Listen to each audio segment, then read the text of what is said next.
You're not invited to Christmas this year, my mom snapped. Fine, I replied, quietly transferring the $12,000 fund I sent her back into my account and canceling the chalet reservation. Her name. By evening, I had 27 missed calls and one message that made me laugh. Out loud, I 32M stared at my phone screen, reading the text message for the third time. The words hadn't changed. My mother had just uninvited me from Christmas, the holiday I'd been funding. For the past 5 years, the message was short, cold, and typical of how things had been going lately. She told me not to bother showing up this year because my younger brother and his wife needed the space for their kids. Apparently, the chalet I'd reserved and paid for wasn't big enough for everyone, and I was the obvious choice to cut. I sat there in my office, the city lights of downtown reflecting off the windows of my corner suite. 5 years ago, when I'd landed this corporate job with its ridiculous salary, I'd made a promise to myself. I'd take care of my family. I'd make sure Mom had the Christmas she always dreamed about but could never afford when we were growing up. So, every year, I'd wire her $12,000 in November. She'd book a luxury chalet, Vermont, stock it with food and gifts, and host the entire extended family. Aunts, uncles, cousins, everyone showed up for the free vacation, and every year, I'd arrive to find myself sleeping on a pull-out couch while others got the master bedrooms, helping with dishes, while my brother held court in the living room and generally being treated like the ATM I'd apparently become. But this year was different. This year, she didn't even want the ATM present. I opened my banking app and found the transfer I'd made 2 weeks ago, $12,000, sent to Mom's account with the memo, Christmas 2025. My finger hovered over the screen for maybe 10 seconds before I initiated the reversal. The money would be back in my account within 3 business days. Then I pulled up my email and found the confirmation for the chalet reservation. It was in Mom's name as always, but my card was on file. I called the rental company and explained I needed to cancel. The woman on the phone was apologetic but firm. Their cancellation policy meant I'd lose the deposit, about $2,000. I told her that was fine and confirmed the cancellation. The whole process took less than 15 minutes. I set my phone face down on my desk and returned to the contract I'd been reviewing. My hands were steady. I felt calm, almost relieved. For 5 years, I've been trying to buy my way into feeling like part of my own family. Now I was free. My phone started buzzing. An hour later, I ignored the first call from Mom, then the second. By the 5th call, I switched my phone to silent and kept working. I had a major presentation the next morning, and I needed to focus. When I finally checked my phone at 7 that evening, I had 27 missed calls. Most were from Mom, but there were also several from my brother, 2 from my aunt, and even one from my cousin, who I hadn't spoken to in 3 years. The voicemails were predictable. Mom's first message was confused. The rental company had called her about the cancellation, and there must have been some mistake. The second was angry. How dare I cancel their Christmas plans without discussing it with her first. The third was panicked. She'd already invited everyone, and now she looked foolish. My brother's voicemail was more direct. He called me selfish and immature, said I was throwing a tantrum like a child. He reminded me that family was supposed to support each other, not pull the rug out over a simple misunderstanding. I deleted all the voicemails without listening to them completely, but then I saw the text message and I couldn't help but laugh. It was from Mom sent about an hour ago. She told me she'd talked to my brother and they decided I could come too. Christmas after all, they'd make room for me somehow. She'd even let me have one of the actual bedrooms this year. Instead of the couch, all I needed to do was send the money back and rebook the chalet. She'd already sent me links to 3 available properties, all in the same price range. The audacity was almost impressive. I texted back a single word, no. My phone immediately started ringing again. I declined the call and turned off my phone entirely. Update 1. The next morning I woke up to find my phone had been burning up. Overnight, 53 missed calls, 48 text messages. Even my email inbox had several messages from family members I'd barely seen since childhood. The texts followed a pattern. First, confusion, then anger, then attempts at guilt, tripping, and finally bargaining.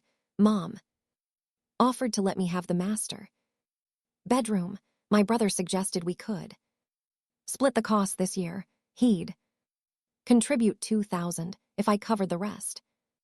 My aunt sent a long message about family obligations and how disappointed my late father would be in me. That last one stung, but not enough to change my mind. I responded to Mom with a longer message.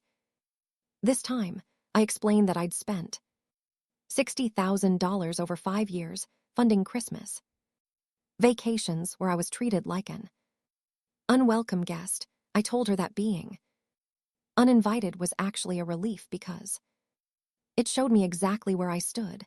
I said I'd be spending Christmas by myself this year, and I was looking forward to it. Her response came within seconds.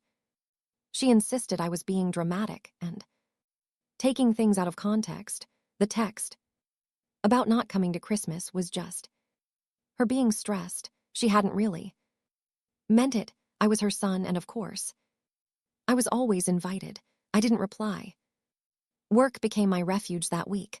I threw myself into projects, stayed late at the office, and volunteered for assignments no one else wanted. My colleagues probably thought I was gunning for another promotion, but really I just didn't want to go home to an empty apartment and think about the upcoming holidays. My phone kept buzzing with calls and messages from various family members. I responded to none of them. The silence from my end seemed to escalate their panic. By the end of the week, the tone of the messages had shifted dramatically. Now they were trying different tactics. My brother sent a message saying his kids were asking about uncle and would be devastated if I didn't come to Christmas. My aunt forwarded a photo from last year's celebration with a caption about precious family memories. Mom left a voicemail where she was actually crying. She said she didn't understand why I was being so cruel, that she'd apologized for the misunderstanding, and all she wanted was her family together for Christmas. But the thing was, she hadn't apologized. Not really. She'd explained, justified, and rationalized. She'd insisted I was overreacting, but she'd never actually said she was sorry for uninviting me or for the 5 years of taking my money while treating me like an afterthought. On Saturday, my brother showed up at my apartment. I didn't let him in. Talked through the doorway, me standing in my entryway while he stood in the hall. He looked tired and frustrated. He asked what it would take to fix this situation. He said Mom was making everyone miserable with her stress about the ruined Christmas plans. I told him the situation was already fixed. I wasn't funding their vacation anymore, and I wouldn't be attending. They were free to make their own arrangements. He Asked if this was really about the one. Text message. I told him it was about 5 years of being treated like a checkbook. With legs, he didn't have a response to. That, before he left, he said something. That stuck with me. He told me I was breaking Mom's heart, and for what? Pride money, he said, at the end of the day. We were still family and family. Forgave each other. I asked him if family also respected each other. He didn't answer. Update 2, Thanksgiving. Came and went. I spent it alone in my apartment with takeout Chinese food and a bottle of wine. My phone was silent.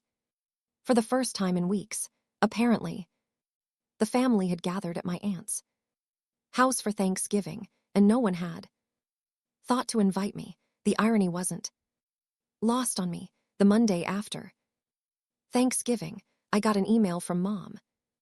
It was long and rambling, filled with memories from my childhood. She talked about the Christmases when Dad was still alive, when money was tight but we were happy. She reminisced about the year I'd saved up my allowance to buy her a necklace at the mall, how touched she'd been by the gesture. Then she pivoted to talking about how hard things had been after Dad died, how she'd struggled to keep the family together and provide for us. She said she'd always been proud of my success, of how I'd made something of myself. She said she'd never asked me to fund the Christmas vacations I'd offered, insisted even. She'd only accepted because she thought it made me happy to give.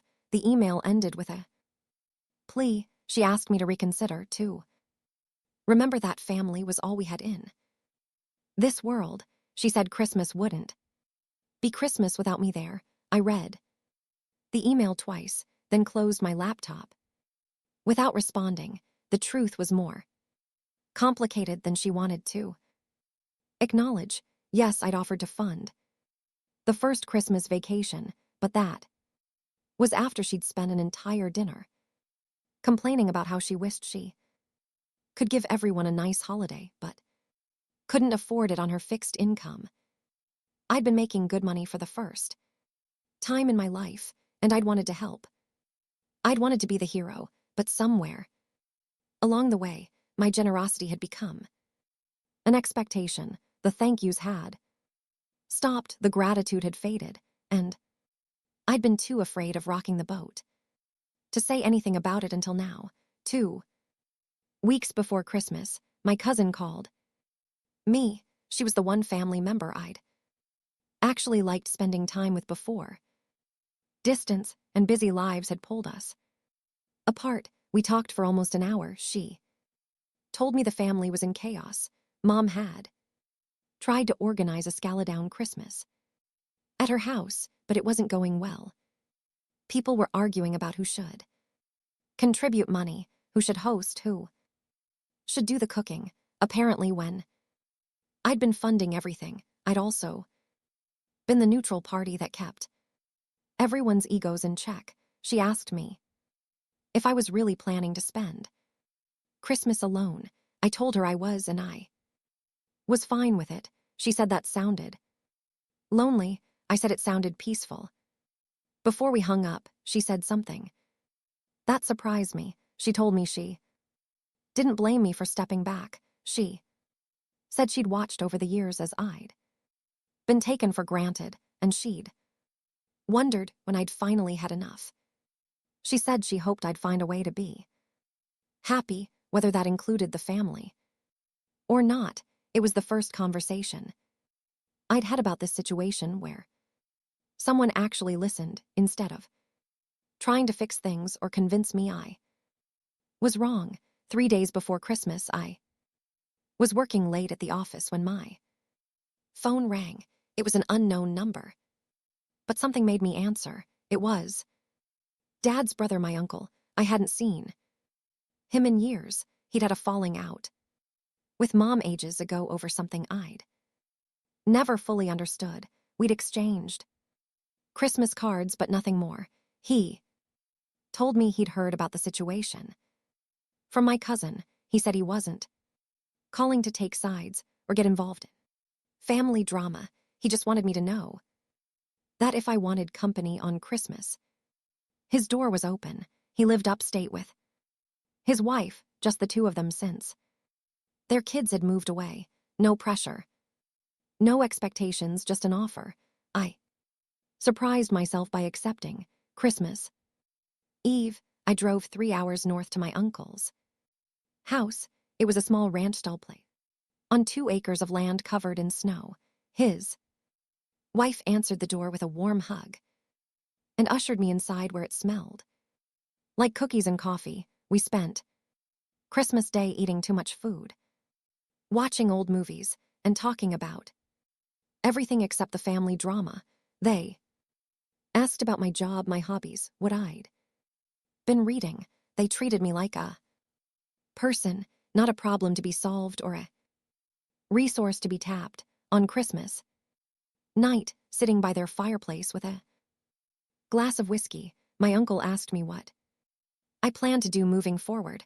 I told him I honestly didn't know. I wasn't angry anymore, just tired. He told me something then that I needed to hear. He said that family wasn't just about blood, it was about respect, reciprocity, and genuine care. He said, the family we're born into isn't always the family we need, and there was no shame in building something different. He also said that boundaries weren't walls, they were doors. I could choose when to open them and for whom. I didn't owe anyone unlimited access to my time, money, or emotional energy just because we shared DNA. I drove home on the 26th, feeling lighter than I had in months. Update 3. New Year's came and went. I'd blocked most of my family's numbers. By then, tired of the constant messages that swung between guilt-tripping and anger, but I left Mom's number unblocked. I wasn't sure why. She called me on January 2nd. Her voice was different this time, quieter, older.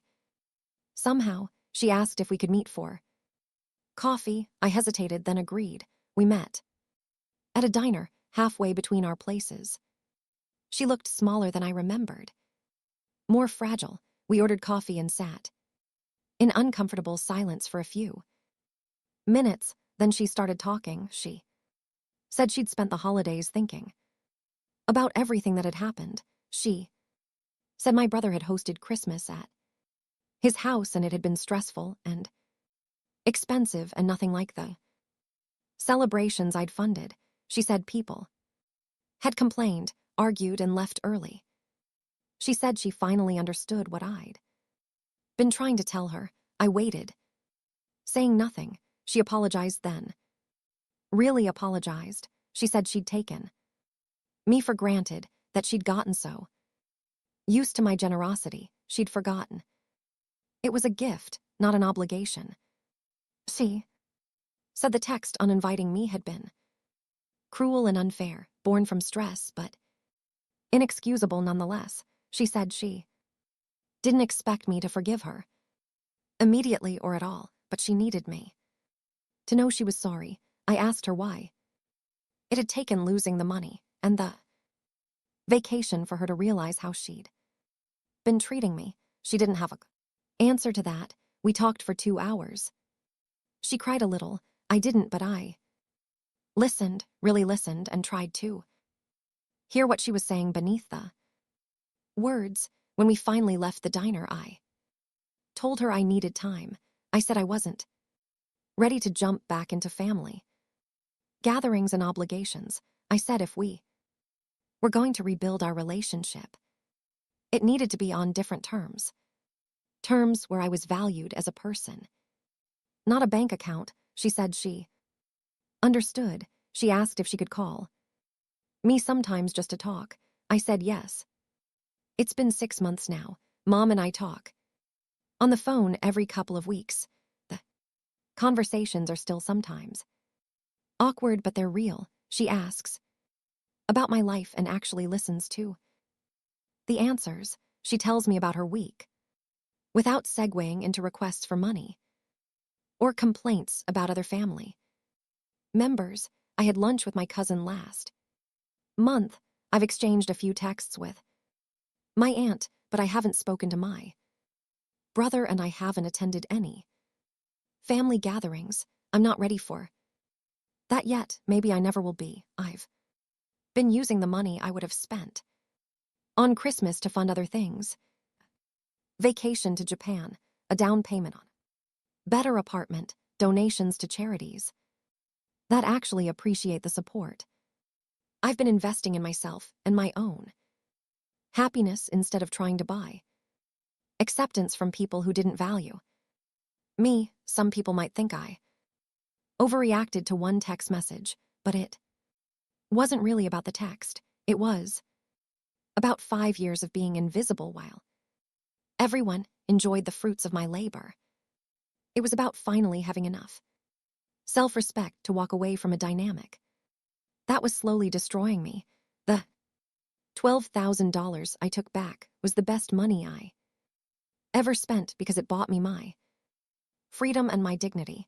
And the message that made me laugh that first night, the one where Mom told me I could come to Christmas after all if I just sent the money back, that message sits in my phone as a reminder of what I'm not willing to accept anymore. Sometimes the best revenge isn't elaborate or dramatic. Sometimes it's just refusing to participate in your own exploitation.